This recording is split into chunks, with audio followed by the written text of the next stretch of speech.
Magandang araw po sa bawat isa po sa atin.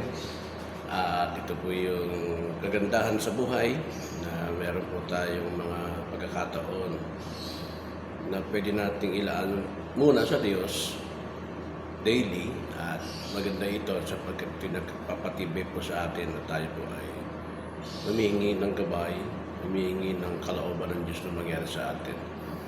At patuloy po tayong humingi ng kalinisan. Tutulad po ng Psalms 51:10 na binabanggit po doon na create in me a new heart, a pure heart. Ito po yung request po ni Haring David sa kanyang buhay na siya po ay nagkaroon ng pagkakamali na nagawa nung time na nasa kanya, nung time na nandun pa siya sa kanyang kalagayan bilang hari, ay nagkaroon po siya ng pagkakasala sa harapan po ng Diyos.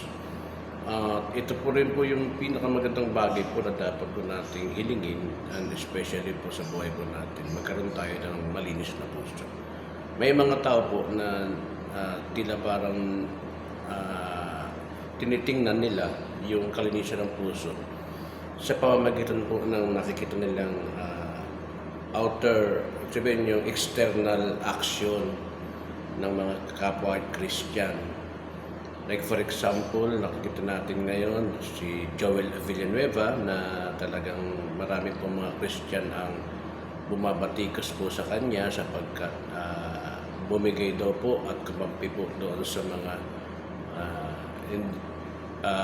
si kay Sherwin Gatchalian. Dapat ay brother niya in Christ si Alan Peter, pero ang isang bagay dapat natin makita rito, may mga tao kasi na inakala nila na sila po ay tama, no? Pero sa ating mga Kristiyan, dapat i-avoid po natin yung mga ganong judgment. Dahil una po, hindi naman po tayo nakakakita ng puso at kalagayan po sa puso ni Joel Villanueva. At kung titignan po natin, kung pag-usapan po na dahil si Alan Peter ay Christian, pero hindi natin nakikita na yung nanay po ni Sherwin Villanueva, ay Sherwin Gatchalian, ay Christian din po yon. Kasi noong nakaraan po ay noon sa OCC na kami po ay nagpunta po sa Plastic City, ay pag-aari po ng mga Gatchalian po yung pabrikang yon o yung lugar na yon na pinagamit po ng nanay niya sa mga Christian organization para mamigay po ng mga gift po, shoebox po sa mga bata. So sinasabi ko lang po ito na bilang Kristiyano po ay wag po tayong maging judgmental in terms of nakikita natin yung mga action po ng kapwa nating Kristiyano. May mga ilan din po tayo nakikita mga kapatiran na minsan tinitingnan po nila yung mga dumadalo, dumadalo, tapos sinasabi nila na okay lang na dumadalo at nakikita dumadami. Pero ang pinaka-importante na dapat po meron daw po malinis na puso. Ang kagandahan doon ay tama naman po iyon, na dapat nga po ay magkaroon tayo ng malinis na puso. Kaya nga lang, wala ho tayo sa kalagayan na pwede nating usgahan po yung mga taong pumapasok po sa simbahan, mga tao pong pilit na sila po yung malapit, kasi hindi natin alam yung motibo ho ng puso niya, hindi natin alam kung ano yung dealing sa kanya po ng Diyos. Kaya ho, bilang mga Kristiyano po, no, wag ho tayong masyadong judgmental.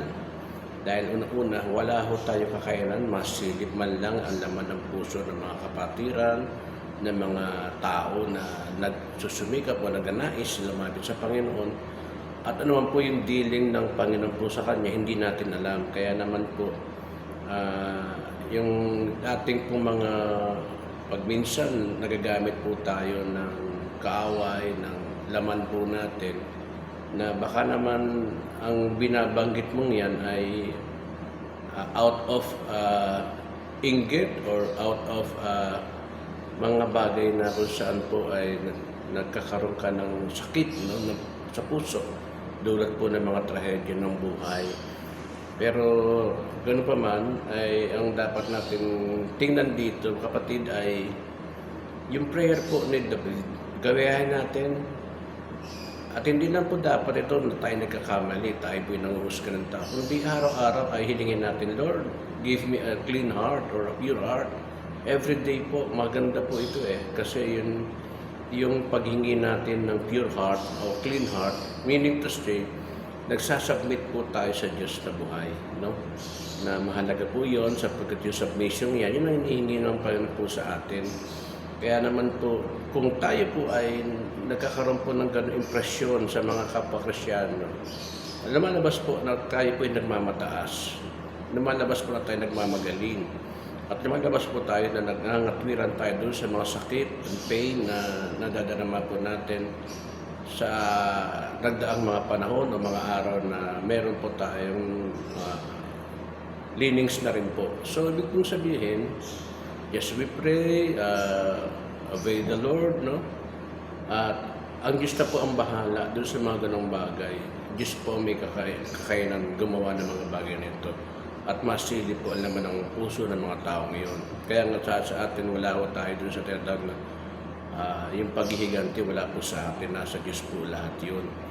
Ang pinakamagandang bagay lang po dapat natin ay magkaroon tayo ng pure heart, meaning pag sinabi yung pure heart, nandun po yung forgiveness lagi, nandun po yung submission, nandun po yung willingness po natin na anytime po na tayo po yung nagkakamali, tayo po yung nagkakasala, meron po tayong panahon lagi na bumabalik po sa Panginoon at humingi ng tawad. At ito po yung confession po lagi natin sa Diyos.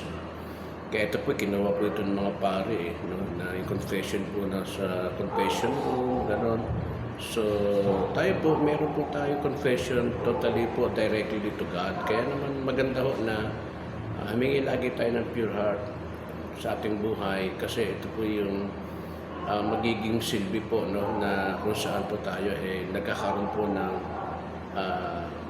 pagsusustain na tayo po ay lagi po sa presence of the Lord. Kasi pagkalimbawa ho na tayo po ay nabatikan na po ng ganong bagay, yung judgmentalism natin, yung mga tinatawag ng ganong uri ng kasanayan natin, nagkakaroon na tayo ng paglayo. And sometimes po, nagiging dating po ito sa atin na nagkakaroon po tayo ng mga pagkakamali sa ganong bagay. Kaya ilingin lang natin sa Panginoon na pag-pray po natin, kung ano man makikita natin, sabi nga let's focus our mind and heart to the Lord. Kasi yan ang pinakamaganda po. No? Huwag tayo mag-focus po sa circumstances. Kasi nababago po yan nagbabago. At pangalawa, hindi natin alam kung ano yung motibo, hindi natin alam kung ano nangyayari. At hindi natin alam kung ano ang direksyon na nangyayari po sa ating buhay. Ang tanging Diyos lamang ang makapagbibigay ito sa atin. Salamat po at magandang araw.